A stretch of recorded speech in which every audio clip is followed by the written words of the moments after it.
تو اللہ کے رسول علیہ السلام نے اہل اسلام سے فرمایا کہ اللہ نے نوروز اور مہرجان کی بجائے تمہیں دو بہتر تہوار دے دیے ہیں، اس لیے ان جاہلیت کے تہواروں کو چھوڑ دو اور اسلامی تہوار جو ہیں عید الفطر اور عید الاضحیٰ یہ منایا کرو۔ یہ دونوں تہوار اللہ تعالیٰ نے ایسے موقعوں پر مقرر کیے ہیں جو دین کا ذوق رکھنے والوں کی طبیعت کا تقاضا اور مطالبہ ہے۔ رمضان شریف کا مہینہ اللہ تعالیٰ کے حکم کی اطاعت کرتے ہوئے روزے رکھے، رات کو نوافل پڑھے، بہت سی نیکیاں اس مہینہ میں کمائیں، اور جب یہ ماہ مبارک ختم ہوا تو حکم ہوا کہ کھلے میدان میں جا کر جو کچھ تم سے نیکی ہو سکی اللہ کی توفیق سے اس پر اللہ کے شکر گزار ہو، اور جو کوتاہیاں ہوئی ہیں ان کے لیے اللہ تعالیٰ سے معافی چاہو۔ یہ تہوار بالکل عین مناسب موقع پر مقرر ہوا کہ عبادت کے اتمام اور تکمیل کے بعد اللہ کے ہاں شکر کا سجدہ کیا جائے، اپنی کوتاہیوں کی معافی مانگی جائے۔ دوسرا تہوار عید الاضحیٰ، جس کو عام طور پر لوگ لکھتے بھی ہیں تو عید الاضحیٰ لکھ دیتے ہیں، ال چھوڑ جاتے ہیں، عید الاضحیٰ، عید الاضحیٰ، اور بولتے بھی عید الاضحیٰ، عید الاضحیٰ نہیں، اصل جو ہے نا نام عید الاضحیٰ۔ تو یہ تہوار مقرر ہوا حج کے بعد جب اللہ تعالیٰ نے لوگوں کو مقام عرفات میں وقوف نصیب فرمایا، وہ میدان جس کے بارے میں ارشاد فرمایا گیا ہے کہ وہاں جو لوگ کھڑے ہوتے ہیں ان کو اللہ تعالیٰ جہنم سے آزاد کر دیتا ہے، اور یہ اعلان کرتا ہے کہ میں جانتا ہوں کہ یہ بکھرے ہوئے بالوں والے اور غبار آلودہ لوگ جو ہیں یہ معافی مانگنے کے لیے آئے ہیں، اس لیے میں نے فرشتوں کو گواہ بنا کر ان کو بخش دیا۔ تو اس کے بعد پھر یہ جنم کر ہوا کہ تم جو اپنے ساتھ چڑھاوے لائے ہو وَلْيُوفُوا نُذُورَهُمْ، جو تمہارے پاس نذرانے پیش کرو۔ اصل میں تو یہ قربانی جو ہے میدان مینا کی ہے، حقیقی جو ہے اصل ٹھکانہ تو وہی ہے، ثُمَّ مَحِلُّهَا عَلَى الْبَيْتِ الْعَتِيقِ حَجٍّ بَالِغَ الْكَعْبَةِ، کہ کعبہ کے پاس اس کھلے میدان میں لوگ اپنے نذرانے پیش کریں۔ باقی جو لوگ ہم اپنی شومیہ قسمت سے وہاں نہیں جا سکتے، وسائل نے ساتھ نہیں دیا، ہمارے لیے بھی اللہ کے دین نے رحمت فرمائی اور ہمیں موقع دیا کہ ہم اگر وہاں جا نہیں سکے تو حجاج کا تشبہ اختیار کریں، ان جیسا اپنا حلیہ بنائیں۔ اس لیے ہم پر 10 دن کے لیے پابندی لگا دی گئی کہ جن لوگوں نے قربانی کرنی ہے وہ جب الحج کا چاند دیکھ لیں تو قربانی ذبح ہونے تک اپنے جسم کے کسی حصہ سے کوئی بال دور نہ کریں، حجام سے نہ بنوائیں، کہ 10 دن تو کم از کم ان کی شکل اور حلیہ جو ہے احرام والوں جیسا بن جائے۔ اور قربانیوں کو بھی دائرہ وسیع کر دیا گیا کہ اپنے اپنے علاقے میں لوگ قربانی کر کے حاجیوں کے ساتھ مشابہت جو ہے نا پیدا کریں، ورنہ اصل قربانی تو وہی ہے۔ اور اللہ کے رسول علیہ السلام بھی اکثر اوقات ایسا کرتے، اور صحابہ کرام رضوان اللہ علیہم اجمعین بھی، کہ حج پر جانے والوں کے ساتھ ہی اپنی قربانیاں بھیج دیتے کہ ہماری قربانیاں بھی وہاں کر دینا، سوق الحجی کہلاتا ہے کہ حجی جو ہے اس کو بھیج دینا۔ اور اب بھی اگر کوئی شخص حاجی جاتے ہوئے کو پیسے دے دے کہ میری طرف سے وہاں کر دے تو یہ قربانی کا بہت اعلیٰ طریقہ ہو، اپنے علاقوں میں بھی ہونی چاہیے۔ تو اصل میں یہ ہے عید الاضحیٰ۔ قربانی جو ہے اس کو عربی زبان میں اضحاتن بھی کہتے ہیں، اضحاتن جس کی جمع پھر اضحیٰ، اور ضحیتن بھی کہتے ہیں جس کی جمع ضحایا، اور اضحیتن بھی کہتے ہیں جس کی جمع اضاحی۔ یہ تینوں طرح استعمال ہو جاتا ہے، اضحیتن، اضحاتن، ضحیتن، الف نہیں اس کے ساتھ ہوتا۔ تو نکلا ہے یہ ضحیٰ سے، چاشت کا وقت جو ہے نا ضحیٰ، جب سورج جو ہے وہ 2-3 گھنٹے اس کو شروع ہو جاتے ہیں تو وہ وقت جو ہے اس کو ضحیٰ کہتے ہیں، چاشت۔ تو چونکہ یہ قربانی اصل میں تو اسی وقت ذبح کی جاتی ہیں کہ نماز پڑھی، خطبہ سنا، بعد میں پھر وہ ضحیٰ کا وقت ہو جاتا ہے تو قربانیاں یہ اس وقت ذبح کی جاتی ہیں، اس لیے اس کا نام ہو گیا اضحاتن یا اضحیت، کہ وہ نذرانہ، وہ قربانی جو ضحیٰ کے وقت کی جاتی ہے۔ باقی اس سلسلے میں بہت سی باتیں جو ہے نا وہ غلط بھی مشہور ہو گئیں۔ قربانی کے فضائل کے بارے میں علماء حضرات بہت سی باتیں سناتے رہتے ہیں کہ آپ نے فرمایا اپنی قربانیاں جو ہے موٹی کرو، یہ پلسرات پر تمہارے لیے سواریاں ہوں گی۔ کہیں آ جاتا ہے کہ اس کے ایک قطرے کے بدلے میں گناہ بخشے جاتے ہیں۔ کوئی بیان کرتا ہے کہ جسم پر جتنے روئیں ہوتے ہیں، بال یا پشم، اتنے گناہ اللہ تعالیٰ معاف فرما دیتا۔ تو ظاہر بات ہے کہ جو کام ہم اللہ تعالیٰ کا حکم مانتے ہوئے کرتے ہیں اور اللہ کے رسول علیہ السلام کی سنت کی پیروی میں کرتے ہیں، اس پر اللہ جو ذو الفضل العظیم ہے، اس کے فضل کی کوئی حد و شمار نہیں، وہ بے شمار انعام دے گا۔ مگر یہ چیزیں چونکہ اللہ کے رسول علیہ السلام سے ثابت نہیں، ان میں سے کوئی حدیث بھی جس میں آتا نا کہ یہ جو نہر کا دن ہے قربانی کا، اس دن جتنا بھی خرچ کیا جاتا ہے ان میں سب سے پیارا خرچ ہوا جو قربانی پر، بہت سی حدیثیں اس بارے میں۔ تو ان کے بارے میں سن لیں کہ قاضی ابوبکر ابن عربی رحمۃ اللہ علیہ نے ترمذی شریف کی جو شرح لکھی عارضۃ الحفظی، اس میں جو خلاصہ نکال کر انہوں نے بیان کر دیا، علماء نے پوری طرح چھان بین کے بعد اس سے اتفاق کہ واقعی لیسا فی فضل الاضحیۃ حدیث صحیح، کہ یہ جو قربانی ہے نا، اس کی فضیلت میں جو حدیثیں بیان کی جاتی ہیں نا، ثواب کی اور اس کے اجر کی، ان میں سے اللہ کے رسول علیہ السلام سے کوئی صحیح ثابت نہیں ہے۔ اور یہ بھی جو ہے کہ یہ سواریاں ہوں گی، اس کے بارے میں فرمایا کہ اس میں یحییٰ بن عبید اللہ بن موہب راوی ضعیف جدہ، یہ میں 138 صفحہ اور یہ التلخیص الحبیر ہے حافظ ابن حجر رحمۃ اللہ علیہ کی خاتمۃ المحدثین کی جو پڑھ رہا 4 جلد ہے، کہ یہ روایتیں ثابت نہیں ہیں، ان میں سے کوئی بھی اللہ کے رسول علیہ السلام سے صحیح ثابت نہیں ہوئی۔ تو چونکہ اللہ کے رسول علیہ السلام نے ہمیں یہ ہدایت فرمائی ہے، بہت سے صحابہ سے یہ مضمون مروی ہے کہ جو بات میں نے نہیں کہی وہ میرا نام لے کر جو کہتا ہے اس کا ٹھکانہ جہنم۔ اس لیے علماء حضرات کو بھی پرہیز کرنا چاہیے، اور یہ سہارا لے لینا کہ ضعیف ہے پھر کیا ہوا، تو پھر تو صحیح اور ضعیف کی تقسیم نہیں ختم ہوگی۔ اگر ضعیف بھی کام دیتی جاتی ہے تو پھر صحیح حدیث کو معلوم کرنے کا فائدہ کیا ہوا؟ نہیں، جب اس کی نسبت حضور کی طرف مشکوک ہے تو زیادہ سے زیادہ لوگوں کو چاہیے کہ اگر وہ سنانا چاہتے ہیں کہہ دیں کتابوں میں ایسا لکھا، ایسا روایت کیا جاتا ہے، جیسا کہ علماء نے یہ کہا کہ یقال و یروا، ایسا کہا جاتا ہے، ایسا روایت، یہ نہ کہے صاحب کہ حضور نے یہ فرمایا، یہ تو کسی نے بھی اجازت نہیں دی۔ جو ضعیف حدیثوں پر عمل کی بھی اجازت دیتے، وہ کہتے ہیں یار اتنا کہہ دے کہ اللہ کا فضل بڑا ہے، روایتوں میں یوں آتا ہے، حضور کی طرف اس کو منسوب نہ کرے۔ یہ خطرہ مول نہ لے کہ جس نسبت میں شک ہے وہ کیوں حضور کا نام لے کر بیان کرتا۔ اس لیے یہ حدیثیں جو نا کہ آپ نے حضرت فاطمہ رضی اللہ عنہا سے کہا کہ فاطمہ اپنی قربانی کے پاس کھڑی ہو جا، اس کا پہلا قطرہ جب خون کا گرے گا تو تیرے سارے گناہ بخشے جائیں گے۔ تو اس کے بارے میں بھی یہ 143 سے فرماتے ہیں فیہ عمرو بن خالد الواسطی و متروک، کہ اس میں راوی عمر ہے خالد کا بیٹا واسطی، اس کو حدیث کے عالموں نے چھوڑ دیا، بالکل اس کو ناقابل اعتبار قرار دیا۔ تو ایسی روایتیں جو ہے نا ان کو بیان کرنے سے پرہیز ہونا چاہیے۔ عید جو ہے یہ اصل میں عین و دال، یہ اس میں جو یا نا ہم دیکھتے ہیں، یہ یا نہیں اصل میں نکلا ہے، یہ عین و دال سے۔ لفظ کیا تھا؟ افدن۔ افدن پھر عربی زبان کے قاعدہ کے مطابق کہ اگر زیر والا لفظ ہو اور اس کے آگے آ جائے جزم والا تو یا میں بدل دیتے ہیں، عیدن بنا دیا گیا۔ تو عود کے 2 معنی لوٹنا بھی اور دوسرا معنی ہے انعام کرنا۔ اس لیے یہ عید کا تہوار جو ہم کہتے ہیں عید الفطر اور عید الاضحیٰ، اس میں ہی ہمیں بہت بڑی بشارت دی گئی، خوشخبری دی گئی ہے کہ اس میں اللہ تعالیٰ اپنے بندوں پر مغفرت رحمت کے ساتھ لوٹتا ہے۔ اگر یہ قصوروار ہو جاتے ہیں، مجرم ہو جاتے ہیں، اللہ تعالیٰ ان سے ناراض ہوتا ہے، تو یہ تہوار ایسے ہیں کہ اگر ان میں یہ سچی توبہ کریں اور یہ معافی مانگیں تو اللہ تعالیٰ یعود علی عبادہ بالمغفرۃ والرحمۃ، اللہ اپنے بندوں پر مغفرت اور رحمت کے ساتھ لوٹ آتا ہے، واپس آ جاتا ہے، ناراضگی چھوڑ دیتا۔ اس لیے اس سے زیادہ ہمارے لیے کون سا سرور کا موقع ہو سکتا ہے، خوشی کا، کہ ہم قصوروار اور مجرم بندے جو ہیں دوبارہ اللہ کی رحمت کے مستحق ہو جائیں۔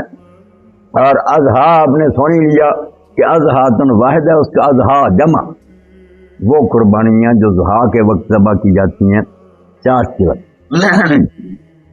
عید الاضحیٰ اور عید الفطر دونوں کے لیے جو آداب مقرر کیے گئے، رات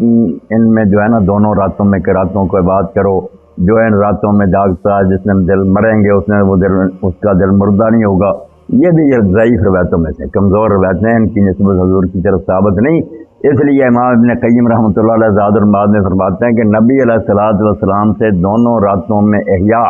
کہ آپ نے ان میں کوئی بات کی ہے یا ان کا آپ نے ذکر کیا، ثواب بیان نہیں ثابت ہوئی. نہیں کہنا چاہیے ایسا. باقی جو نفل پڑھتا ہے تہجد وغیرہ وہ پہلے ہی پڑھتا رہے. صبح یہ طریقہ بتایا گیا، صحابہ کرام یہ عمل کرتے تھے. رسول اللہ سے بھی روایتیں آئیں کہ غسل کیا، سارا جسم جو ہے اس کو دھویا جائے. عام طور پر ہم نماز کے لیے صرف وضو پر اکتفا کرتے ہیں، مگر یہ عیدوں کے لیے جو ہے نا، اور جمعہ کے لیے، جمعہ بھی ہفتہ وار عید ہے مسلمانوں کی، ان کے لیے غسل کا حکم دیا گیا کہ غسل کرنا، سر سے پاؤں تک اپنے آپ کو دھونا چاہیے. اور اس کا ایک تو ظاہر ہے کہ ہم نہائے دھوئے جسم صاف ہو گیا، ٹھیک ہے، مگر ایک اس کا باطن ہے اشارہ کہ آپ نے اپنے پورے بدن کو معلوم کر لیا کہ ان سے جو گناہ ہوئے تھے ان سے میں نے توبہ کر لی. میری آنکھوں نے جو غلط چیزیں دیکھی ہیں، میرے کانوں نے جو غلط سنا ہے، میں نے اپنے ہاتھوں سے جو ناجائز چیزیں حاصل کی ہیں لوگوں کی، ان پر قبضہ کیا، پاؤں غلط طرف چل کر گئے ہیں، زبان سے یہ میں ان سے واقعی تائب ہو گیا. یعنی جس پانی جو ہے یہ صرف ظاہر کو دھوتا ہے، اور جو توبہ ہے، معافی مانگنا، یہ باطن کو دھوتا ہے. تو اتنے بڑے اجتماع میں، جبکہ آپ سمجھیں کہ عام ملاقات ہے یہ نمازوں میں کہ 5 وقت گیا اللہ تعالیٰ سے مل گئے، اس کو آپ زورہ صغرا کہیں کہ چھوٹی ملاقات. یہ حج کا اجتماع سمجھیں خصوصی، یا عید کا بہت بڑا مجمع، اللہ پاک نے کھلا دربار لگا، کھلی کچہری، وہاں آپ کو ملنے کا موقع دیا کہ آ جاؤ میرے بندے، مجھ سے مانگو جو مانگو. تو ایسے موقع پر تو پھر لازم ہے کہ پورا بدن جو ہے نا یہ پاک ہو. اللہ رب العالمین نے قرآن مجید میں یہاں یہ غسل اور وضو کے احکام بیان فرمائے ہیں. وہاں دیکھ لیں کہ بیان فرمایا گیا کہ اللہ تعالیٰ توبہ کرنے والے لوگوں کو اور پاک صاف رہنے والوں کو پسند کرے، ان سے محبت. ان اللہ یحب التوابین و یحب المتطہرین. ہر شخص سمجھ سکتا ہے کہ وضو اور غسل کے ساتھ توبہ کا بیان، کہ جو توبہ کرنے والے ہیں اللہ کو وہ بڑے پیارے. اور بعد میں فرمایا کہ جو صاف ستھرے رہتے ہیں، ظاہری طہارت جو ہے نا جسم کا پاک تھا، اس کو بعد میں ذکر کیا. اور اسی سے اللہ کے رسول علیہ السلام نے وہ دعا نکال لی قرآن کی ہی آیت سے، جو ہمیں حکم ہوا کہ وضو کرنے کے بعد پڑھو، اللہم اجعلنی من التوابین واجعلنی من المتطہرین. اللہ مجھے ان میں سے کر دے جو توبہ کے ذریعے اپنے سارے جسم کو، روح کو، دل کو گناہوں سے پاک کرتے ہیں، اور ان میں سے کر دے جو پانی کے ذریعے اپنے بدن کو بھی پاک کرتے ہیں. تو یہ غسل جو ہے ایسی بات طہارت کبریٰ کہ چھوٹا پاک صاف ہونا نہیں، پورا. اس میں تو پھر پورے بدن کا جائزہ لینا پڑے گا کہ ہمارے اندر جو غلطیاں اور کوتاہیاں تھیں واقعی ہم ان سے پاک ہو کر جا رہے ہیں. جس کی بارگاہ میں جا رہے ہیں وہ تو ذرے ذرے کو جانتا، دل کے خیالات اور آنکھ کی چوریاں اس کے سامنے. اس لیے اس کو صرف پانی سے نہا کر ہم دھوکہ دینے کی کوشش کریں تو یہ تو بات نہیں بنتی. نہائیں یہ مصنون طریقہ. نہانے کے بعد دوسری بات کہ خوشبو لگائیں اپنے آپ، بہترین سے بہترین خوشبو آپ نے فرمایا عید پر اور جمعہ کے دن جو لوگوں کو استعمال کرنی چاہیے. اب خوشبو بھی ایسی چیز ہے، آپ دیکھتے ہیں کہ جو ہوا میں پھیل جاتی ہے، دور دور سے جاتی ہے، سب کو محسوس ہوتی ہے کہ یہ آدمی خوشبودار ہے، مؤثر ہے. تو ایسے ہی آدمی کے اخلاق، اس کا کردار پاکیزہ اور ستھرا ہونا چاہیے کہ وہ جس محلے میں رہ رہا ہے، جس برادری میں رہ رہا ہے، وہاں لوگ اس کی جو ہے نا خوشبو محسوس کریں. ایک بندہ ہے مومن ہمارے درمیان رہ رہا، بدبو نہیں آنی چاہیے. یہ نہیں کہ اس کی حرکتوں سے لوگ تنگ ہوں، انہیں سران ہی محسوس ہو، اتر خوشبو ہو. اور پھر حکم ہوا کہ اپنے آپ کو اچھے لباس سے ملبوس کرو، صاف ستھرے کپڑے پہنو. اب لباس کیا؟ لباس کے 2 کام قرآن مجید نے بیان کیے کہ وہ ایک طرف تو زینت، خوبصورتی، اچھے سے اچھا رنگ ہم پسند کرتے ہیں، ڈیزائن پسند کرتے ہیں، دیکھتے ہی لوگ اس کو پھر کہتے ہیں بہت اچھے کپڑے پہنو. زینت بھی قرآن نے اس کو قرار دیا. اور دوسرا فرمایا لباس التقویٰ ذالک خیر. اس سے بھی آگے بڑھ کر یہ کسی چیز کو چھپاتا ہے، وہ ظاہری چیز بھی چھپاتا ہے جس کو ہم عورت کہتے ہیں، شرم کے قابل حصے مرد عورت کے، وہ بھی ہم ننگے لے کر نہیں آتے. مگر آپ کو یہ علم ہونا چاہیے اور ذہن میں یہ بات ہونی چاہیے کہ یہ صرف ظاہری کپڑا جو میں نے پہن لی اور اس سے اپنی ایسی چیز جو میں لوگوں کو نہیں دکھانا چاہتا اس کو چھپایا، تو اس سے آگے جانا چاہیے، جس کو اعتبار کہتے ہیں کہ کوئی کام کر کے اس سے عبور کر کے آگے گزر کر کسی اور چیز کی طرف جانا چاہیے۔ وہ چیز کیا کہ جو ایسی حرکتیں ہیں جن کو آدمی چاہتا ہے فضائے رسوائی کی بات، یہ تو لوگوں کے علم میں آ گئی تو میں ذلیل ہو جاؤں گا، اصل میں ان کو چھپانے کی بات کہ ایسے کام نہ کر کہ جس کی وجہ سے تو ذلیل و رسوا ہو جائے۔ کپڑے سے شرمگاہ کو تو چھپاتا ہے کہ لوگ دیکھیں کہ ننگا پھر رہا، اور جب تو بے حیائیاں کرے گا، بدماشیاں کرے گا، اس وقت نہیں ننگا ہوگا، اڑیاں ہو جائے گا۔ تو ننگا ہونے سے بچ، ظاہری ننگا ہونے سے بھی بچ کہ لوگوں کے سامنے کپڑے نہیں پہنے ننگا، یہ تو ہر کوئی جانتا، مگر باطنی جو اڑیانی ہے کہ تیرے جو کردار ہیں وہ اللہ تعالیٰ سے معافی مانگ کے ایسے کام مجھ سے نہ ہو جن کی وجہ سے میں بالکل ننگا ہو جاؤں اور خلق خدا جو ہے نا وہ میرے بارے میں جان لے۔ یہ تو ایسا آدمی، یہ رسوائی جو ہے یہ زندہ ہی مر جانے کے قابل۔ اس لیے غسل کرنا توبہ کی علامت، خوشبو لگانا، اپنے آپ کو پاکیزہ کردار سے مزین کرنا، لباس پہننا کہ ایسا کریکٹر ہو۔ اس لیے نیک لوگ جو ہے ترجمہ کرتے ہیں تفسیر میں کہ جب حضور علیہ السلام کو حکم ہوا صحابہ کا افطار اپنے کپڑے پاک صاف رکھ، اس کا یہ بھی معنی ہے کہ اپنے کپڑے رسول اللہ اپنے وقار کے مطابق صاف ستھرے پہنا کریں، آپ رہبر ہیں۔ مگر وہاں ہی علماء نے لکھا، حوالے دیے عربی شعروں کے، اس سیاب سے مراد ہم بھی کہتے ہیں وہ پاک دامن ہے، پاک دامن کپڑے نہیں صاف، اس پر کوئی اعتراض نہیں ہے، دبا نہیں ہے۔ تو یہ بھی حکم ہوا کہ اپنے کپڑے پاک صاف صرف کرنا، چٹی چادر نو داغ لگ جاندہ تے لوئی نو داغ نہ کوئی۔ یہ بات جو ہے کہ داغ لگ جاتا ہے بدنامی ہو جائے، بری باتیں، برے عمل۔ تو یہ چیزیں جو میں نے اشارتاً بیان کر دی، حقیقت میں تو یہ ان کا حق تھا کہ ان پر ایک مستقل خطبہ اکیلے پر دیا جائے۔ غسل سے کیا اشارہ ہے، خوشبو سے کیا اشارہ ہے، لباس پہننے سے کیا اشارہ، مگر بہرحال یہ اشارے بھی ذہین اور فہیم لوگوں کے لیے انشاءاللہ کافی ہوں گے کہ صرف پانی سے نہ نہائیں، ساتھ توبہ کا پانی بھی استعمال کریں کہ سر سے پاؤں تک میں نے پانی برتا ہے، باقی یہ دماغ سے لے کر پاؤں تک میرے اعضاء پاک ہو گئے، توبہ کر لی، چھوڑ دیے میں نے غلط کیا۔ خوشبو میں نے ایسی لگا لی ہے کہ جس کے پاس بیٹھوں میرے گفتار و کردار سے لوگوں کو خوشی ہو، مجھ سے کوئی قابل نفرت بات صادر نہ ہو، اور میں نے وہ لباس پہن لیا، ایسا کردار اپنا لیا،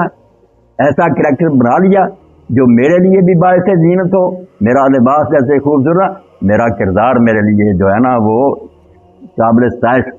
اور دوسرا میرے اندر جو کوتاہیاں کمیاں ہیں ایسا کردار اپناؤں۔ ہوتی تو ہر شخص کے اندر، کس کے اندر خواہشات نفسانی، مگر ایسا اس کو چھپایا کہ ظاہر نہیں ہو سکی، اور یہاں ننگا نہیں ہو سکا، ان کو دبا دیتا رہا، کچل دیتا۔ تو یہ ہو گیا غسل، خوشبو، کپڑے۔ اور 9 تاریخ کی فجر سے آپ لوگوں کو پتہ ہونا چاہیے اللہ کے رسول علیہ السلام نے وہاں مینا والوں کو بھی یہ کہہ دیا، ہمیں بھی کہہ دیا کہ نماز پڑھنے کے بعد اللہ اکبر لا الہ الا اللہ واللہ اکبر وللہ الحمد، یہ تکبیریں شروع کر دیں اور 13 تاریخ کی عصر تک پڑھیں۔ اگر یہ کوئی نام بھی یاد رکھ سکے تو اس طرح ہی کیا جائے 3 بار اللہ اکبر اللہ۔ ہر مرد عورت کو چاہیے کہ نمازوں کے بعد یہ تکبیر پکارے،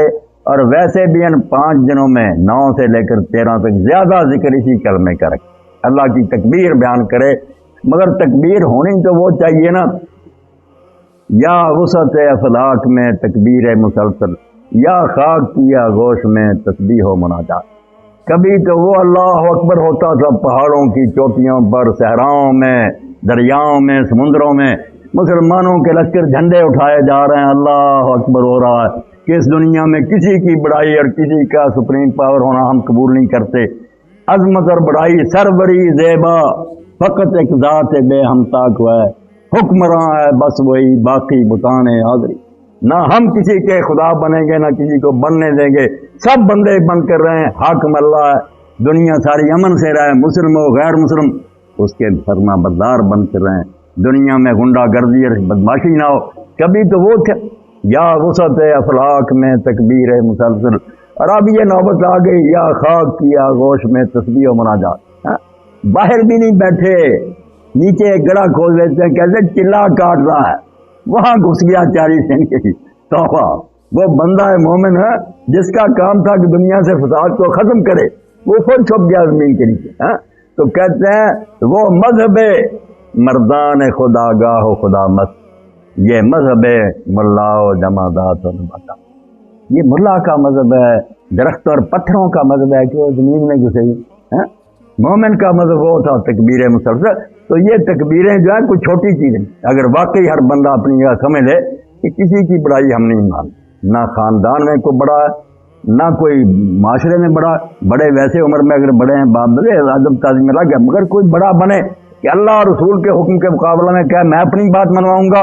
کسی کی کوئی عظمت نہیں، کوئی ایسا بڑا نہیں ہے. سب سے بڑھ کر جس کا ادب اور تعظیم لازم ہے اللہ اور اس کا رسول علیہ الصلوۃ والسلام. تو تکبیر یہ جو ہے نا شروع کر دینی 9 تاریخ سے اور جاری رہے گی.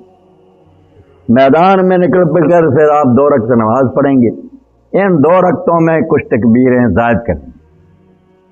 اب تکبیریں جب بھی جو ان دنوں میں بڑھائی ہیں،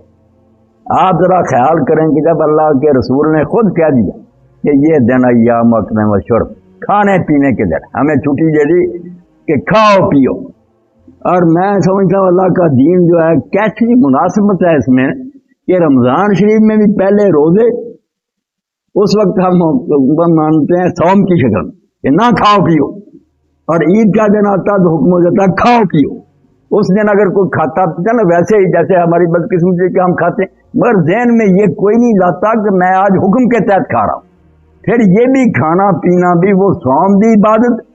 یہ افطار کی بات، یہ بے روز ہونا بھی بات کہ اس دن وہ حکم تھا آج یہ حکم. ہاں، اور اس طرح یہاں بھی ہوا کہ اللہ کے رسول علیہ السلام نے ہمارے لیے فرض نہیں کیا مگر ثواب بہت بیان کر کہ عرفے کا دن جو ہے 9 تاریخ ہمارے یہاں وہ اتوار کو ہوگی کہ 9 تاریخ کا روزہ جو ہے 1 سال پہلے کے جو گزر چکے اور 1 سال آنے والے کے گناہ جو ہے ان کے بخشے جانے کی اللہ تعالیٰ نے اس پر ضمانت. ایسا یہ ہے روزہ کہ 1 سال پہلے کے گناہ بخشے جاتے ہیں اور دوسرا سال جو ابھی آیا ہی نہیں اس کو بھی اللہ تعالیٰ نے پہلے ہی معاف کر دیا. اور شیخ اکبر ابن عربی رحمۃ اللہ علیہ فرماتے ہیں یہ تو بھائی تھوڑا سا حصہ مل گیا اس شیخ کا یغفر لک اللہ ما تقدم من ذنبک وما تأخر. یہ حال تو اللہ کے رسول کا تھا کہ اس کی پہلی پچھلی ساری اللہ نے معاف کر دیجیے. ہمیں بھی اللہ نے کہا پچھلی تو تم نے کی ہے، جو ابھی کی نہیں تو بھی میں نے بتا. تو اس لیے روزہ رمضان کی طرح اور اگلے دن پھر روزے کی بجائے کھانا پینا، حاضر ایام اکل و شرب، یہ کھانے پینے کے دن. تو آپ اگر کھائیں نا حلوے اور یہ قربانی گوشت، اس دن یہ نیت کریں کہ آج ہم اللہ کے حکم کے تحت ہیں. اس لیے شیخ اکبر اس کا بھی بیان فرماتے ہیں کہ عید جو ہے نا لوٹ آنا، اس کا ایک مفہوم یہ ہے کہ جو چیزیں عام دنوں میں صرف مباح تھی، ہمیں اجازت تھی کہ کر لو، ثواب وغیرہ کچھ نہیں تھا، آج وہی چیزیں جو ہیں لوٹ کر بن گئی ہیں مندوبات، مباحات نہیں رہی کہ صرف تمہیں چھٹی نہیں، اس کا ثواب ہے، کھاؤ گے پیو گے اس پر اللہ تعالیٰ اجر دے. اس دن کھیلنا اور تماشے یہ بھی بات قرار دے دیے گئے. آپ دیکھتے ہیں کہ رسول کریم علیہ السلام کی زوجہ عطرت نے حضرت عائشہ رضی حضور کے پیچھے کھڑے ہو کر حبشی جو تھے ہتھیاروں کے ساتھ مسجد نبوی میں اپنا تماشا دکھا رہے تھے. حضور نے بھی دیکھا، انہوں نے بھی دیکھا اور کہا کہ یہ بھائی آج کا مسلمانوں کا عید کا دن ہے، خوشی ہونی چاہیے. یعنی ہمارے ادھر اس دن کی خوشیاں اگر اس نیت سے ہوں کہ کل اللہ کی طرف سے ہمیں منہ بند رکھنے کا حکم تھا، آج ہمیں چھٹی دی گئی ہے کھانے پینے کی، اس لیے یہ ہمارا کھانا پینا بھی اب عود کر گیا، مباحات سے لوٹ کر بن گیا مندوبات اور مستحبات. آج یہ نفل نہیں رہے، صرف عام نہیں رہی بات کہ جائز ہے، عبادت بن گئی. تو عید والے دن اللہ کے رسول علیہ السلام کی سنت یہی تھی کہ عید الاضحیٰ میں حضور کھا کر نہیں جاتے تھے، عید الفطر کے دن کھا کر جاتے تھے، کھجوریں کھاتے تھے تاک، مگر اس عید میں کچھ نہیں کھاتے تھے، نماز پڑھ کر آ کر کھاتے تھے اور وہ بھی اپنی قربانی میں. اس میں بھی آپ دیکھیں کہ دین اسلام جس کی تشریح امام راضی رحمۃ اللہ نے فرمائی کہ دین کیا ہے، التعظیم لامر اللہ و شفقت علی خلقہ. 2 باتیں ہیں ساری، اس کو بیان کرتے جاؤ، ساری اسی کی تشریح تفسیر. بیج یہی ہے جیسے ایک بہت تناور درخت بنتا کہ اللہ کے حکم کی تعظیم کرنا، احترام کرنا کہ اللہ نے حکم دیا یا روکا، اور دوسری طرف خلق خدا کے ساتھ نیک سلوک. اور ان دونوں عیدوں میں بالکل اللہ تعالیٰ نے اور اس کے رسول علیہ السلام نے جب ہم یہاں کھانے کی اجازت دی تو ساتھ ہی مسکینوں کا اہتمام کیا. عید الفطر میں آپ دیکھتے ہیں نا کہ اگر ہمیں چھٹی ہے کہ نماز عید سے پہلے کھا پی کر جاؤ، تو پہلے ہدایت ہے کہ عید کے دن سے بھی پہلے صحابہ کرام 2 یا 3 دن پہلے کر دے صدقہ فطر شریعت نے مقرر کر دیا کہ غریبوں کے گھروں میں چیز پہنچا دو۔ عید کے دن تو کم از کم وہ گلیوں میں چکر لگانے سے بچ جائیں، اپنے گھروں میں بیٹھ کر سکون سے عید منا لیں۔ مسکینوں کا انتظام کیا تو ہمیں بھی کھانے کی اجازت دی۔ اور یہاں چونکہ ابھی مسکینوں کو گوشت نہیں ملا، سنت ہے کہ نماز عید پڑھ کر قربانی کریں گے، تو فرمایا یار تم بھی آج نہیں کچھ کھاؤ گے، قربانی ذبح کرو گے اس میں سے خود بھی کھاؤ، مسکینوں کو بھی دو۔ قرآن پاک میں صرف 2 ہی مسئلہ بیان ہوا، یہ جو نا دوست اور رشتہ داروں کا ہم دیتے، قرآن میں اس کا ذکر نہیں، نہ حدیث میں، یہ اس سے ہی علماء نے نکالا ہے صرف کہ جیسے آدمی خود کھا سکتا دوستوں کو بھی دے سکتا ہوگا، ہاں، ورنہ یہ ذکر کہیں نہیں۔ قرآن میں یہی ہے کہ خود کھاؤ اور جو مسکین ہیں بھوکے ہیں ان کو کھاؤ۔ دو سورہ حج دیکھتے ہیں آپ، وہاں رشتہ داروں اور دوستوں کا نہیں، مگر معاملہ کیا الٹ، بالکل بات دوسری کر دی کہ خود کھاتے ہیں، رشتہ داروں کو بھیج رہے ہیں، وہ ان کو بھیج دیں گے، اور مسکینوں کا اول تو ملے گا نہیں، ملے گا تو وہ حصہ جس کو یہ سمجھتے نا کہ یہ نہیں ہمارے کھانے کے قابل، وہ رکھ چھوڑتے ہیں، آتے ہیں دروازے پر دے دیتے ہیں، 7 جھڑکیاں دیتے ہیں۔ تو یہ قربانی روزیہ کی روح کے بالکل خلاف ہے۔ اللہ تو کہتا ہے خود کھاؤ اور جو مسکین اور فقیر ہیں ان کو کھلاؤ، آج کے دن ان کو دینا چاہیے۔ اور اس میں یہ بھی بات ہے کہ اگر کوئی غیر مسلم پڑوسی آپ کے پاس ہے نا تو اس سے نفرت کرنے کی ضرورت نہیں، ہمارا عید کا دن ہے، جشن ہے، اس لیے اس کو بھی آپ دے دیں تو کوئی بات نہیں۔ انسان ہونے کی حیثیت ہمیں ان کے ساتھ نیک سلوک کا حکم ہے، وہ اگر اسلام نہیں لاتے تو وہ جانے، ان کا اللہ جانے، ہمیں بہرحال اچھے سلوک کی ہدایت۔ جیسے عبداللہ ابن عمر رضی اللہ عنہ جب گوشت لاتے تھے تو گھر والوں سے کہہ دیتے ذرا شوربہ زیادہ بنا لینا، اور پہلے پکوا کرنا یہودی پڑوسی کی کہہ دی گئی۔ اسلام کے بارے میں جو چاہے بکتا رہے، دین اسلام خواہ لوگوں کو مارتا نہیں، مگر وہ ظلم کرنے والوں کے سامنے دبنے کی اجازت نہیں ہمیں، کہ جو مسلمانوں کو دبانا چاہے نا ان کے سامنے نہیں جھکنے کی اجازت دیتا، کہتا ہے اس کے سامنے ڈٹ جاؤ، باقی اگر کوئی امن سے رہتا ہے تو رہے، اس کا حساب اللہ سے ہوگا، ہم نہیں اس کو کوئی تنگ کریں گے، وہ ہمارا آدم علیہ السلام کی اولاد ہونے کی وجہ سے بھی بھائی ہے۔ جیسے حضرت امیر المومنین علی ابن ابی طالب رضی اللہ عنہ نے جب پروانہ تقرری لکھ کر دیا مالک ابن اشتر کو، مصر کا گورنر بنایا، کئی صفحوں کی کتاب ہے کیسے انتظام کرنا، ٹیکسز وصول کرنے، وہاں یہ بات کہی کہ مالک وہاں جو لوگ ہوں گے وہ 2 صنفیں ہوں گے، 2 قسم کے ہوں گے، 2 کیٹیگریاں ہوں گی، اما خلق فی الدین، یا تو تیرے دینی بھائی ہوں گے، مسلم ہوں گے، اور اگر نہیں ہوں گے وَإِمَّا نَذِيرُ لَكَ فِي الْخَلْقِ، تو اللہ کی مخلوق ہونے میں، آدم علیہ السلام کی اولاد ہونے میں تو تیری طرح کے ہوں گے۔ اس لیے دین اسلام یہ کہتا ہے کہ اگر ایسے پڑوسی ہیں ان کے ساتھ بھی اچھا رویہ اختیار کرو، ان کی تعریف قلب کرو، اچھے طریقہ سے پیش آئیں گے، شاید اللہ تعالیٰ ان کے دل میں ڈال کر، کتنے غیر مسلم جو انہوں نے اپنے واقعات ایسے ہی لکھے ہیں، کتاب اب تو چھپ گئی، ہم مسلمان کیوں ہوئے، ڈاکٹر عبدالغنی فاروقی پڑھیں مردوں عورتوں کی، وہ سب اپنی داستانیں سنا رہے ہیں کہ ایسا نیک سلوک کیا مسلمانوں نے جس کی وجہ سے ہم اسلام کی طرف آ گئے۔ تو جب صدقہ ہمارے لیے، کھانا ہمارے لیے جائز ہوا تو صدقہ بھی غریبوں کے لیے۔ عید الفطر میں عید سے پہلے کھانا ہمارے لیے جائز ہے، ادھر صدقہ سے، عید کے بعد ہمارے لیے عید الاضحیٰ میں قربانی کا گوشت مسکینوں کا بھی ہے۔ تو 2 رکعت نماز عید، یہ 2 طرح سے اللہ کے رسول علیہ السلام نے، اور قول تو بہت سے ہیں مگر 2 مشہور ہیں جن پر امت میں عمل ہو رہا۔ تیسرا بھی بیان کر دینا چاہیے، مسلم نہیں ہے۔ ایک طریقہ تو ہے حنفی حضرات، غلط وہ بھی نہیں ہے، وہ بھی جو کہتے ہیں اس کا کوئی ثبوت نہیں، ایسی کوئی بات نہیں۔ علامہ البانی صاحب نے السلسلۃ الصحیحہ میں ثابت کیا ہے کہ روایت اس کی بھی صحیح ہے، اور صحابہ کرام سے تو ابن حزم کہتے ہیں کہ عبداللہ ابن عباس سے، ابن مسعود سے تو یہ آسمان کے سورج کی طرح ثابت ہے کہ 3 تکبیریں بھی پہلی رکعت میں زائد 3 تکبیر، اس کا طریقہ یہ اللہ اکبر کا، اس کے بعد 3 بار پھر اللہ اکبر کا، پھر سورہ فاتحہ سورت پڑھی، دوسری رکعت میں اٹھ کر پہلے الحمد شریف پڑھی، پھر سورت پڑھی، پھر 3 اللہ اکبر کیا، پھر رکوع کیا، تو یہ 3 تکبیریں بھی تھی۔ دوسرا طریقہ ہے جو دوسرے اماموں نے اختیار کیا، اہل حدیث حضرات بھی ویسے کرتے ہیں کہ 7 تکبیریں پہلی رکعت میں اور 5 دوسری، اور کہتے ہیں پہلے کہ قرات سے پہلے شروع کی نماز تو پہلے 7 تکبیریں کہہ لیں، پھر قرات کی، دوسری میں اٹھ کر پہلے 5 تکبیریں کہہ لیں، پھر قرات کی، تو یہ بھی طریقہ ٹھیک ہے۔ اب اس میں وہ 7 تکبیریں جو ہیں ان میں امام شافعی رحمۃ اللہ علیہ اور عام طور پر ہمارے ہاں لوگ جو ہے نا وہ 7 گنتے ہیں الگ، جو پہلا اللہ اکبر کا تکبیر تحریمہ وہ الگ ہے، اس کے علاوہ 7، مگر امام مالک اور امام احمد کہتے ہیں کہ نہیں، پہلی رکعت میں 7 جو ہوں گی نا ان میں وہ تکبیر بھی شامل ہوگی جو تکبیر تحریمہ صحیح ہے۔ یہ بات جو ہے نا کہ تکبیر تحریمہ سمیت یہ ابن عباس رضی اللہ عنہ سے بالکل صحیح سند کے ساتھ اللہ کے رسول علیہ السلام سے ارواح الغلیل میں ثابت کیا۔ اور تیسرا طریقہ جو میں نے کہا نا کہ ہمارے یہ شیعہ دوست ہیں وہ کرتے ہیں کہ 5 تکبیریں پہلی رکعت میں، 4 دوسری، اور کہتے ہیں دونوں میں رکوع سے پہلے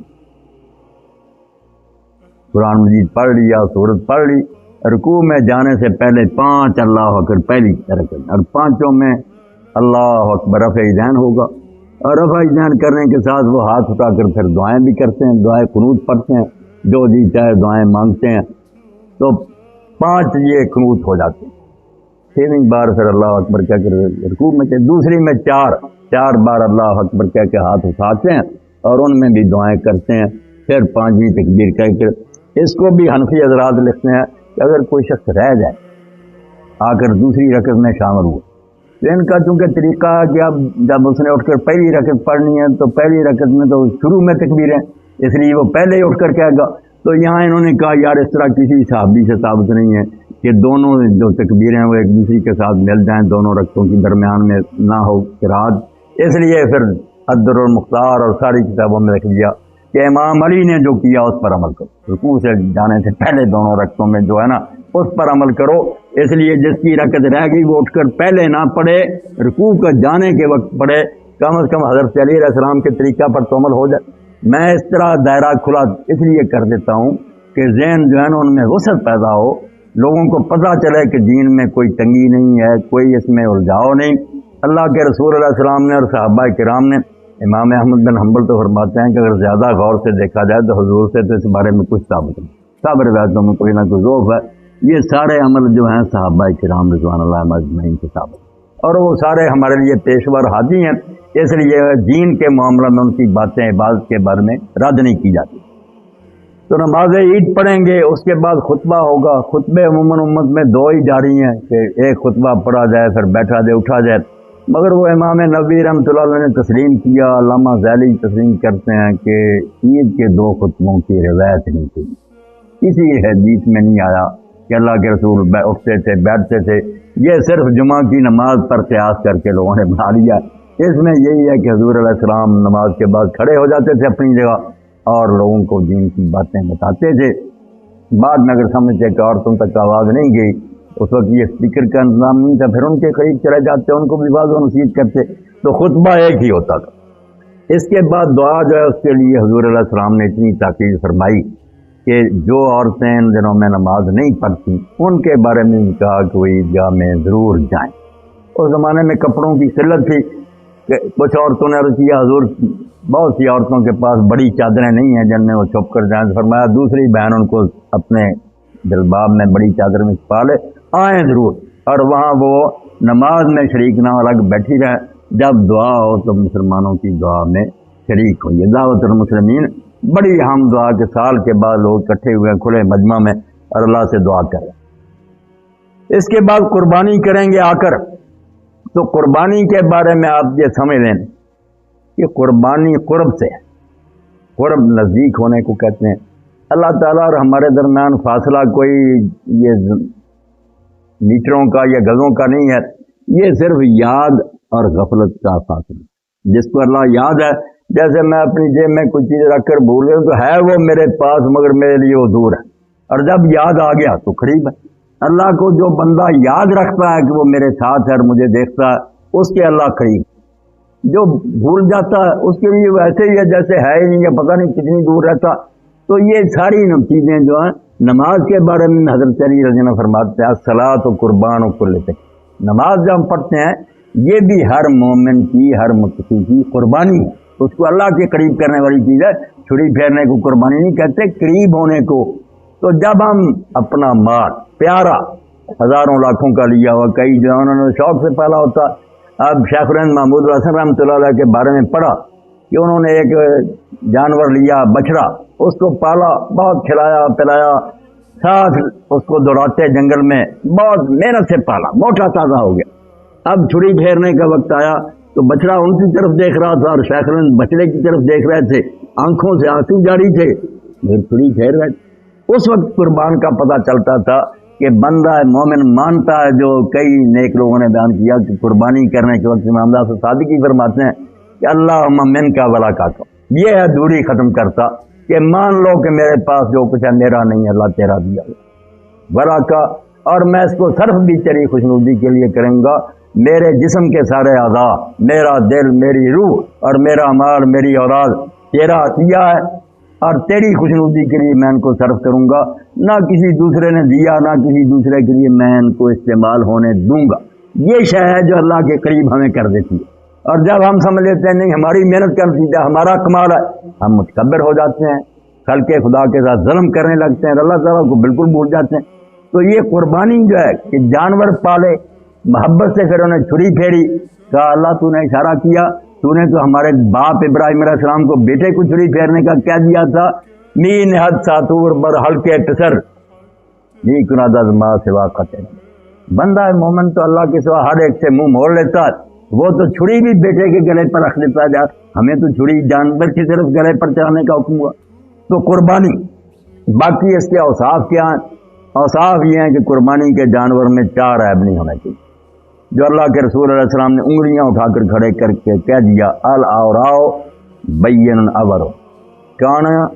جس کا کانا ہونا صاف ہے، تھوڑا بہت نقصی کوئی بات نہیں، بالکل صاف پتہ چلے کہ اس کو نہیں دکھائی دیتا۔ والمریضۃ بین مرضها، ایسا بیمار جانور جس کی بیماری صاف محسوس ہو رہی ہے۔ والارجاء بین ذلوھا، اور ایسا لنگڑا جس کا لنگڑا پن بھی صاف معلوم ہوتا ہو۔ والکثیر التی لا تنقی، اور اتنا کمزور اور لاغر کہ اس کی ہڈیاں بھی مغز نہیں ہے،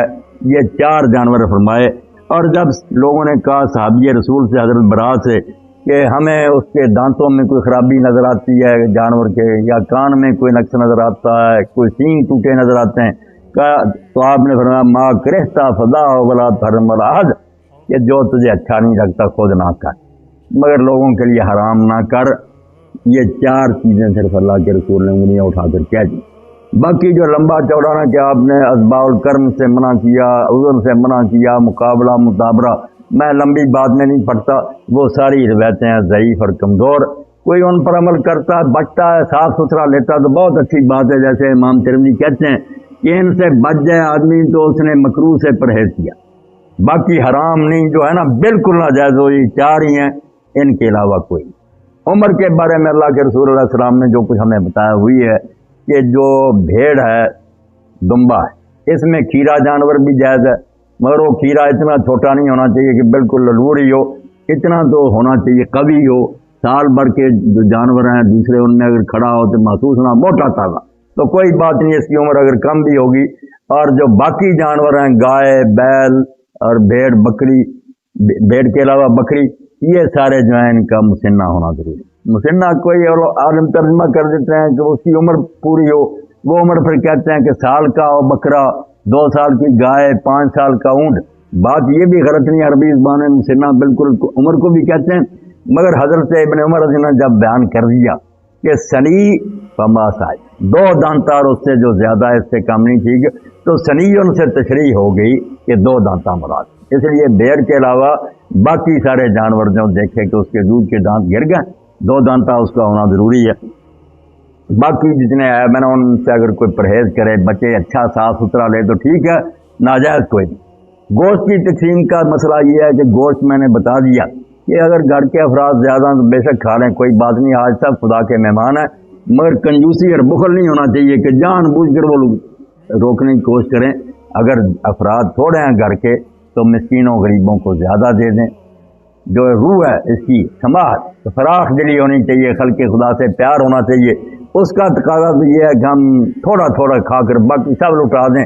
اور جو اللہ کے رسول علیہ السلام نے ایک سال دیکھا کہ قافلہ آیا، ان کا حال بڑا خراب تھا، پریشان سے، آپ نے حکم فرما دیا کہ 3 دن کے سے زیادہ کسی کے گھر میں قربانی کا گوشت نہیں رہنا چاہیے۔ اس زمانے میں 3 دن بھی بڑے تھے، تو بعد میں اگلے سال آپ نے فرمایا آپ لوگوں کا حال ٹھیک ہے، فراخی آ گئی، سب کھا پی رہے ہیں، کوئی نہیں رکھو۔ مگر اب عام لوگ تو سمجھتے ہیں یہ حکم ختم ہو گیا، مگر ابن حزم رحمۃ اللہ علیہ فرماتے ہیں جس وجہ سے یہ حکم ہوا تھا اگر وہ وجہ اب بھی پیدا ہو جائے تو جیسے حضرت علی رضی اللہ تعالیٰ نے عبداللہ بن عمر رضی اللہ رسول اللہ کے بعد بھی یہ حکم دیا کہ لوگ پھر غریب ہو گئے 3 دن سے زیادہ گوشت نہ رکھیں، اس کے مطابق تو بات یہ معلوم ہوتی ہے علامہ شرقیقی رحمۃ اللہ علیہ کہ 3 دن سے بھی اگر کم کر دیا جائے نا کہ اہل ایمان اگر تم میں رائی ایمان کی ہے نا تو 1 دن سے زیادہ بھی نہ رکھو، غریبوں کو تو بکروں وغیرہ گوشت سال بھر نہیں نظر آتا، کیوں تم اسٹور کرتے ہو، دے دو، بات تو دین کے مطابق یہی درست ہوگی۔ باقی جو بخل ہے اور کنجوسی اس کا علاج تو اللہ کے پاس، یہ شوہ قلب نے امتیں برباد کی، تنگ دی کہ ساری دنیا کی دولت میں سمیٹ لوں، کسی کو کچھ نہ ملے، حالانکہ یہ خسارے کا سودا، نفع یہ فاما مراتا واتقا وصدق بالحسنى فسنيسره لليسرى، جو مان لے گا کہ خرچ کرنے سے نقصان نہیں ہوتا، یہ سرمایہ ایسے بینک میں چلا جاتا ہے، ایسے کھاتے میں، سیونگ اکاؤنٹ میں، کہ جس کا منافع جو ہے اس کا ہم یہاں کوئی حساب ہی نہیں کرتے، اللہ اتنا گن دے گا، یہ یقین کر کے جو اللہ کہتا دیتا جاتا ہے فسنيسره لليسرى، ہم اس کے لیے جنت کی راہ آسان کر دیں گے۔ جنت کو تو وہ جاتا ہے واما من بخل واستغنى، جو کہتا مجھے ثواب کی ضرورت نہیں، ہم نے تو آپ یہ بنا کے ٹکیاں کھانی ہیں، اور نہیں دیتا وکذب بالحسنى، وہ کہتا یوں ہی باتیں بنی ہوئی ثواب عذاب کیا، ہم تو صرف ایک اپنا جشن منا رہے ہیں، فسنيسره لليسرى، تو ہم اس کے لیے پھر جنت کی دوزخ کی راہ ہموار کر دیں گے۔ تو جو مناسب باتیں تھیں وہ میں نے بیان کر دی، اگر کوئی ضروری بات ہے ہاں تو یہ بال جو کٹانے کی بات ہے یہ ہے کہ نماز عید کے بعد نہیں کٹا لینے، قربانی ذبح ہونے کے بعد، جس شخص کی قربانی ہے وہ 10 دن نہ ذبح کر اپنے بال مڈائے، اور جب وہ اپنی قربانی ذبح کر لے تو اس کے بعد پھر اپنے بال مڈائے۔ اللہ تعالی ہمارے لیے یہ تہوار مبارک کرے، عالم اسلام کے لیے یہ خیر و برکت کا سبب ہو، اور دین کے دشمنوں کو اللہ تعالی رسوا ذلیل کرے۔ صحابہ کرام رضوان اللہ علیہ اجمعین بیان کرتے ہیں، جن میں سے حضرت ابو ایوب انصاری رضی اللہ عنہ کہ رسول اللہ کے زمانے میں سنت طریقہ یہی تھا کہ ایک جانور، بے شک وہ بکرا ہو یا بھیڑ ہو، پورے خاندان کی طرف سے کافی سمجھایا تھا۔ یہ رواج نہیں تھا کہ ایک ہی گھر میں کئی قربانیاں کریں، ایک جانور سب کی طرف سے۔ بعد میں پھر وہ کہتے ہیں کہ اب لوگوں نے دکھاوے کا کام شروع کر دیا کہ اپنی ثروت کی نمائش کرنے کی، ہم بڑے امیر ہیں، کئی جانور ذبح کرتے ہیں، حالانکہ انہیں لوگوں کو اگر کسی موقع پر کہا جائے کہ اس سے زیادہ اچھے مصرف موجود ہیں کہ لوگوں کی بیٹیاں بیٹھی ہیں ان کو دے دو، بیچاروں کو کوئی علاج نہیں کرا سکتے ان کا علاج کراؤ، کیونکہ کئی بچے تعلیم سے رہ گئے ان کا کرو، دینی کاموں میں مدد کرو، کہتے ہیں نہیں ہمارے اوپر تو اتنا بوجھ، ہمارے پاس کہاں سرمایہ، مگر یہ نمائش کے کام جو ہے کریں۔ حالانکہ اللہ کے رسول علیہ السلام نے مدینہ میں 2 جانوروں سے 2 مینوں کے علاوہ کبھی قربانی کی، اسی لیے حضرت انس رضی اللہ عنہ فرماتے ہیں کہ میں نے تو 10 سال حضور کی خدمت کی ہے، 2 مینڈے آپ کرتے تھے، میں بھی اتنے ہی کروں گا اس کے علاوہ۔ اب لوگ کہہ دیتے ہیں کہ آپ نے 100 اونٹ کیا تھا، تو سمجھایا جاتا ہے ان لوگوں کو کہ وہ حجیوں نے الگ بات، جو میراث میں جانور ذبح کیے جاتے ہیں وہاں اللہ کے رسول علیہ السلام نے یہی بات بیان فرمائی کہ حج کیا ہے، الحج و سجو، حج میں 2 کام رب کو بہت کر، بلند آواز سے لبیک پکارنا چیخ کر، اور دوسرا وہاں خون بہانا، وہ ہے چڑھاوے چڑھانے کی بات کہ اللہ کے گھر میں حاضر ہیں، آپ کو اللہ لے جائے گا وہاں آپ کو کرنا چاہیے، وہاں نہیں کریں گے۔ جو جاتے ہیں نا، ہم نے دیکھا کہ چھوٹے چھوٹے جانور لے کر رسم پوری کر رہے ہیں، باقی تحفے تحائف اور لوگوں کے لیے نا اپنی بیویوں کے لیے جہیز، بیٹیوں کے لیے ایسی چیزیں خریدتے رہے، جہاں کرنے کا موقع ہے وہاں کرتے، وطن میں ایک ہی جانور کافی ہے، زیادہ سے زیادہ 2 کر لیں، اور یہ باقی دولت اگر اللہ نے دی ہے نا، اور یہ جو آتا ہے کہ فلاں حاجی صاحب نے لیا 1.5 لاکھ کا بکرا، تو بکرے میں کیا ہے؟ کل ہی بتا رہا تھا ایک آدمی 20 کلو اس کو دودھ پلا کر لے گئے اور تولا، اتنا نکلا اور لوگوں نے اتنی رقم دی، گھر لے گا تو مر گیا، کیا فائدہ ہوا؟ اللہ کے بندو، اللہ کو اگر خوش کرنا مطلوب ہے تو 1.5 لاکھ کو چھوڑو، 5-10 ہزار کا بکرا لے کر کر دو، باقی یہ جو لاکھوں ہے نا یہ مجاہدین کو دو، دینی تحریکوں کو دو، لائبریریاں قائم کرو، قرآن مجید اور اس کی تفسیریں حدیثیں خرید کر غریبوں کے گھروں میں پہنچاؤ، دین کی فکر کرو، زیادہ اللہ کو خوش کرنے والی بات وہ ہے۔ جو لوگ قربانی نہیں کر سکتے ان کے لیے سر کے بال جو ہے نا یہ رکھنے کی کوئی ضرورت نہیں، بلکہ جیسے الفتح الربانی میں امام عبد الرحمن البنا فرماتے ہیں کہ جیسے رسول کریم کی سنت ہے کہ ہر جمعہ کو ہر 7 دن کے بعد اپنے بال درست کرنے، جو بغلوں وغیرہ کو موننا، ان لوگوں کو سنت پر عمل کرنا چاہیے. جو شخص جس بات کا ذمہ دار ہے وہ کرے. یہ قربانی والے صرف کریں کہ وہ نہ جانور ذبح کریں جب تک اس وقت تک بال نہ منوائے. باقی بالکل اپنی حجامتیں وغیرہ درست کر کے رکھیں, ان کو انشاءاللہ اس میں اجر ہوگا. کھال جو ہے اس کے لیے آپ سمجھ لیں کہ جو حکم قربانی کے جانور کی گوشت کا ہے وہی کھال کا. کھال اگر آپ کو گھر میں ضرورت ہے, صحیح معنوں میں ضرورت ہے, بیچ کر آپ اس کے پیسے اگر رکھنا چاہیں حرام ہے.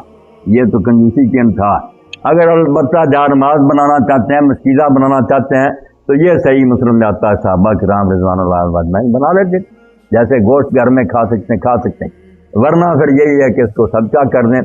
اب اس پر رسالہ لکھا پورا مولانا احمد رضا خان بریلوی رحمۃ اللہ علیہ نے کہ صدقہ سے لوگوں نے جو سمجھ لیا کہ یہ اس طرح کا صدقہ ہے جیسے عشر اور زکوٰۃ ہے کہ مسجد کو نہیں لگتا, مدرسوں کو نہیں لگتا, یوں نہیں لگتا. وہ کہتے ہیں بالکل غلط ہے. سارے وہ کام جن سے اللہ خوش ہوتا ہے مسجد میں لگایا جائے, مدرسوں میں لگایا جائے, کوئی اور کام کیے جائیں. خیرات کے سارے کام, پوری کتاب ہے فقہ کے حوالوں سے بھری ہوئی کہ جن لوگوں نے یہ پابندیاں لگائی ہیں کہ یہ بھی یہاں نہیں صرف ہوگا, بالکل ان کی اپنی طرف سے بناوٹی باتیں ہیں, جائز. تو آپ خود گھر میں رکھ لیں یا مساکین کو دے دیں یا دینی کاموں میں کسی میں بھی لگا دیں, تو یہ ساری چیزیں جائز. صرف یہ ہے کہ جو آدمی کھال اتارتا وہ جو کہہ دیتے ہیں کہ ہم کھال ہی لے دیتے ہیں اتروائی میں, یہ اللہ کے رسول علیہ السلام نے منع کیا کہ جادر جو ہے نا کھال کھینچنے والا, اس کو تم مزدوری میں یہ کھال نہیں دیتے, اس کے ساتھ مزدوری اور طے کرو اس کو جو. بلکہ کئی علماء نے تو اس ڈر سے کہ شاید اگر یہ کہا جائے کہ تجھے کچھ گوشت دے دیں گے پھر بھی شاید وہ مزدوری میں کمی کر دے, وہ بھی ایک قسم سے کہا آپ نے گوشت دے دیا کہ مزدوری کے پیسوں کے وضو دے دیا. یہ بھی نہیں ہونا چاہیے. اس کو کہیں یار اور لوگ بہت قربانی کرتے ہیں, گوشت وہاں سے لیتا, پھر ہم سے پوری اپنی اجرت ایمانداری سے طے کر رہے ہیں, ہم ان کو رعایت نہیں چاہتے. جو تیری بنتی ہے نا ہم سے تو وہ وصول کرنا, کھال دیں گے نہ گوشت دیں گے. یہ اللہ کے رسول نے حضرت علی علیہ السلام سے کہا تھا کہ ان کو اپنے پاس سے پیسے دے دینا گوشت سے, اور یہ جو نا کھالوں سے نہیں دے. اچھا, ایک مسئلہ یہ ہے کہ جو لوگ فوت ہو گئے ان کی طرف سے لوگ قربانی کا پوچھتے رہتے ہیں, اور اس سلسلہ میں حوالہ دیتے ہیں کہ حضرت علی رضی اللہ تعالیٰ عنہ 2 قربانیاں کرتے تھے. لوگوں نے جب پوچھا تو انہوں نے کہا اللہ کے رسول علیہ السلام نے مجھے وصیت کی تھی, ایک میں حضور کی طرف سے کرتا رہوں گا, ایک اپنی طرف سے کرتے ہوں. تو یہ روایت جو ہے نا جیسے تحفۃ الراضی میں پوری تفصیل کے ساتھ انہوں نے اس پر بحث کی ہے. 3 راوی اس میں, ابو الحسناء کوئی مجہول ہے, شریک ضعیف ہے, اور پھر حنش بھی اسی طرح کا, تو ضعیف جدہ, بہت ضعیف درجے کی ہے, کوئی روایت اس کی صحیح نہیں. اور جو اس میں بات اگر اس کو مانے بھی اس سچی جھوٹی کو, تو کہا وصیت کی, یہ نہ کہا کہ ہم ہی جائز ہے مردوں کی طرف کرتے رہو, وصیت کا حوالہ دینا پڑا. اسی لیے ان سے سننے کے بعد بھی کسی نے شروع نہیں کیا, تو یہ بھی کوئی کام نہیں دیتی ان لوگوں کو. ابن مبارک رحمۃ اللہ علیہ کی بات ٹھیک ہے کہ میت کی طرف سے قربانیاں چھوڑو, ایسے مشکوک کاموں پڑھنے کی کیا ضرورت, اس کی بجائے تم صدقہ جو کرنا چاہتے ہو دعا کیا کرو, اور جو پیسے ہے وہ کسی غریب مسکین کو دے دو, انشاءاللہ میت کو اللہ تعالیٰ ثواب پہنچائے گا, اس کو نفع ہوگا. آپ نے نفع پہنچانا نا, اس کا کوئی بھلا ہو جائے, کوئی گوشت کھانا اس نے. اور اسی لیے کئی علماء نے پھر یہ بھی کہا کہ اگر کوئی میت کی طرف سے قربانی کرے تو اس کا گوشت پھر اس طرح تقسیم نہیں ہوگا کہ وہ گھر بھی کھائے, دوستوں کو بھی دے, پھر سارا مسکینوں کو دینا پڑے گا. آپ ثواب پہنچانے کے لیے کر رہے ہیں صدقہ, اس لیے پھر سارا دیں. یہ ہمارے مسئلہ بیان کریں تو کیوں ایسی کرتے ہیں جس میں ڈھلتے ہیں, دعا کریں اور صدقہ کر لیا. مشہور ہے کہ اللہ کے رسول علیہ السلام نے امت کے لیے قربانی کی. اچھے علماء بھی کہہ دیتے ہیں, مگر سچی بات وہی ہے کہ حافظ محمد گونری رحمۃ اللہ نے کہی کہ جو صحیح ہے نا مسلم شریف کی روایت, اس میں یہ نہیں آتا کہ حضور نے کسی کی طرف سے قربانی کی ہے. اس میں تو صرف یہ ہے کہ اللہ نے, آپ نے دعا کی اللہ محمد صلی اللہ علیہ وسلم اس کے اہل بیت اور اس کی امت کی طرف سے قبول فرما. یہ نہیں کہا کہ یہ جانور قبول فرما. مولا علی قاری رحمۃ اللہ علیہ حنفی عالم بھی ملاقات میں لکھتے ہیں کہ اس کا یہ صاف سیدھا معنی بھی بنتا ہے کہ جنہوں نے قربانیاں اپنے اپنی کی ہیں نا, اللہ ان کی بھی قربانیاں کرو. جیسے میں تقریر میں کہہ دوں اللہ میری اور سارے نمازیوں کی نماز قبول فرما, تو میں نے نماز پڑھی سب کی طرف سے قبول ہوا. یہ نہیں کہا کہ یہ ان کی طرف سے, اے اللہ محمد اس کی آل اور اس کی امت کی طرف سے قبول فرما جو قربانیاں کی. اور جن میں آتا کہ آپ نے کہا یہ ان کی طرف سے جنہوں نے میری امت سے قربانیاں نہیں کی, کی طرف سے جو اس کی گواہی دیتے ہیں کہ اللہ ہے کہ مرض، وہ ساری روایتیں آپ دیکھ رہے ہیں نسب الریا میں اور دوسرے علماء پر بد ایک بھی صحیح نہیں، سب میں ضعف اور کمزوری ہے۔ اس لیے امام شافعی رحمۃ اللہ علیہ کا قول المعرفہ میں لکھا ہے امام باقی نے کر محمد بن عقیل سے آتی ہیں اور اس کی روایت بھی ایسی نہیں تو اس سے کوئی بات ثابت ہو سکے، اور اللہ کے رسول علیہ السلام کی طرف سے قربانی کرنا ویسے بھی ہماری بے خبری ہوگی، جیسے ابن تیمیہ رحمۃ اللہ علیہ فرماتے ہیں